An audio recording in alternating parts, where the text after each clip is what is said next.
Mount Massive Asylum. Officially, it's a psychiatric facility. In reality, it's a closed system built on decades of human suffering. It's been on record since at least 1952, with a history of patient mistreatment and abandonment. But the True Horrors of Outlast isn't just jump scares, it's in what was really researched here, and why. This building feels alive. The walls have witnessed electroshock therapy, forced confinement, and treatments that would now be considered torture. While these events are fictionalized in Outlast, they echo real-world scandals. From the overcrowding and abuse in Penhurst State School to Cold War psychiatric experiments hidden from the public. Every document you find inside the asylum is a reminder that here, patients were test subjects first, human beings second. In 2009, the Murkoff Corporation reopens Mount Massive under the guise of charitable psychiatric care. Behind that mask is Project Walrider, a classified program to create a human host for a swarm of microscopic machines. Patients were subjected to the Morphogenic Engine, a device designed to push the mind into altered states, often causing irreversible psychosis, or even worse, death. This wasn't treatment, it was conditioning, breaking people down to see if they could be rebuilt into something new. The Walrider appears supernatural, a shadow that glides through walls, tearing bodies apart. But it's no ghost, it's a swarm of nanomachines, bound to a living host.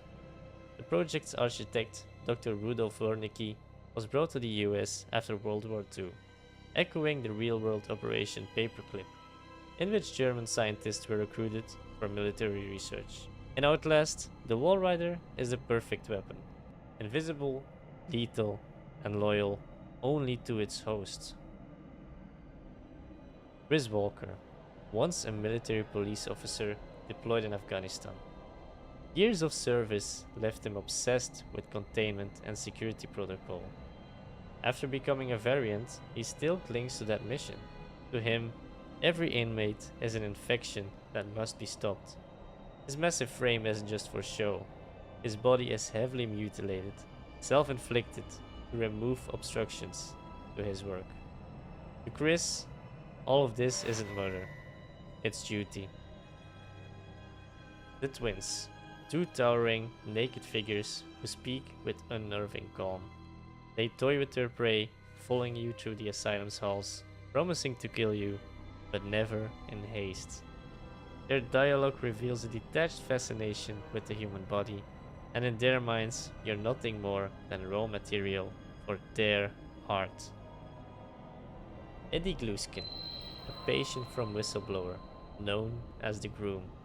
He speaks softly, calls his victims darling, and believes he's rescuing them from imperfection. In reality, his surgeries are mutilations, performed without anesthesia, to create his ideal partner.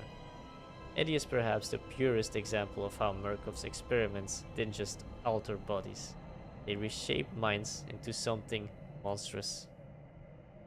So why does Outlast feel possible? Because history has already seen programs like MK-ULTRA, illegal CEI experiments with mind control, drugs, and sensory deprivation. Or Operation Paperclip, the recruitment of war scientists to push military research beyond ethical limits. Outlast doesn't claim these as canon causes, but the parallels are undeniable. It's a reminder that science with oversight will always find new ways to cross the line. Mount Massive is fiction, but the mechanisms behind it, secrecy, dehumanization, profit over dignity, are all real.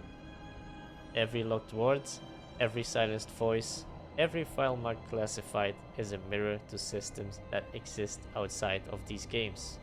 So when you switch your camcorder to night vision and the walls close in, ask yourself, how much of this horror has already happened?